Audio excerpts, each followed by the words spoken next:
I would like to thank Sina Caldaway, Stephen Simpson, and Sonia Labo for taking part in this section about sepsis and infection in ICU. Sepsis is a medical emergency and can develop rapidly and have devastating consequences for the patient, which can lead to organ failure and even death.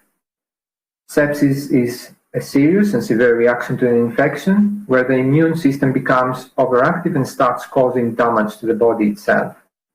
Here are a few key messages to take out of this session.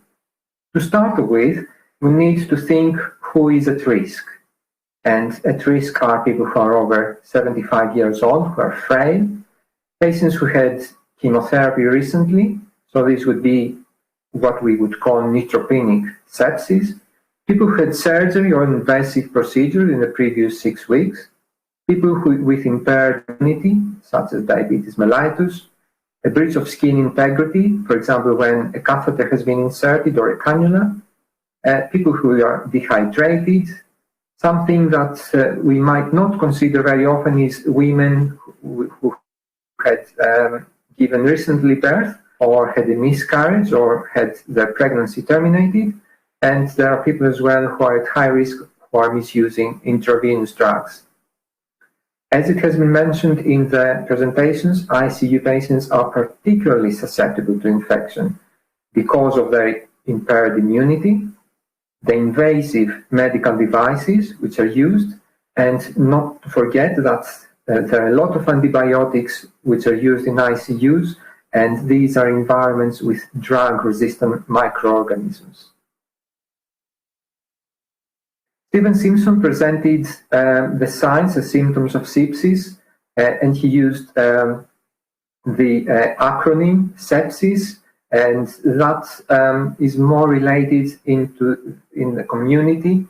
For example, S stands for slurred speech or confusion, extreme severe muscle pain, passing no urine in a day, severe breathlessness, it feels like you're going to die, and skin mottled or discolored. These are the general signs and symptoms that would make somebody to seek immediately help.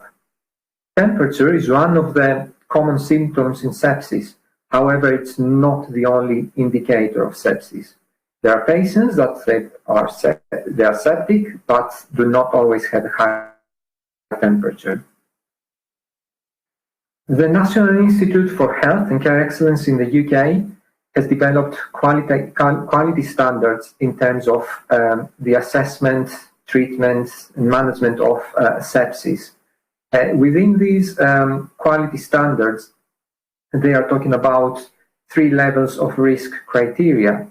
So we've got low risk criteria, moderate to high risk criteria, and high risk criteria. I'm sure that in your countries, you probably have similar guidelines from national institutes or organizations or even charities around sepsis. I will mention the high-risk criteria, which are more related in ICU, just to remember what these might be. So, a change in behavior when there is evidence of an altered mental state, heart rate, which is increasing and it's more than 130 beats per minute, respiratory rate, which is above 25 breaths per minute, or when there is a need for 40% oxygen or more to maintain saturations more than 92%. Obviously, we might have chronic obstructive pulmonary patients, and then the saturation level should be around 88%.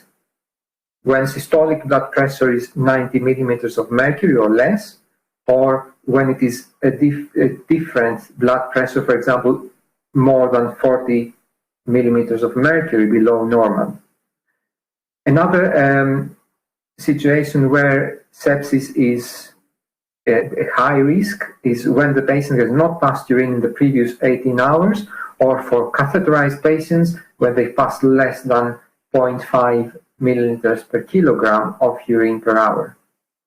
The skin is looking mottled, or the patient has got an ashen appearance, and there is cyanosis of the skin, the lips or the tongue, and non-blanching rash of skin as well. These are the high risk criteria for sepsis. In terms of assessment, the general approach is the ABCDE approach. So we're using and we are assessing the airway, the breathing, the circulation, the visibility, and the exposure. And as Sonia mentioned, we have to observe for localized signs or symptoms of infection. For example, the entry of the cannula on the skin, whether it looks infected. We have to record the observations, and if in your country you've got early warning systems, these are scoring clinical observation tools, then use them and to identify and justify your decisions.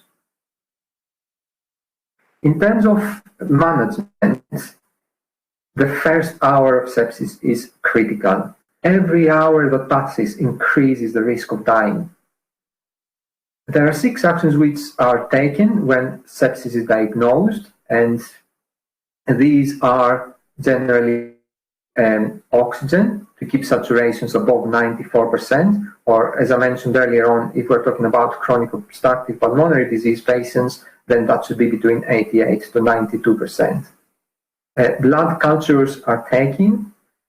We give intravenous antibiotics, and that would be the maximum dose of a broad spectrum antibiotic. Then there is a fluid challenge, and for adults that would be approximately 20 mL per kilogram. It's usually the lactate which is guiding further fluid therapy, and lactate is produced during anaerobic energy production. So the higher the lactate, the more difficult the situation is, and it has to be the oxygen levels of the patient have to be considered as well, the saturation. Blood lactate are mentioned, and then finally is the urine output to monitor the urine output. And we have to ensure as well that the senior clinician attends the situation. Finally, the biggest message I think comes from Sonia, and it has to do with prevention of infection. This is paramount because half of health-associated infections are preventable. So I will remind you the 3 main issues that Sonia mentioned. Insert medical devices only when essential, and then the techniques we're using, they have to be sterile and aseptic.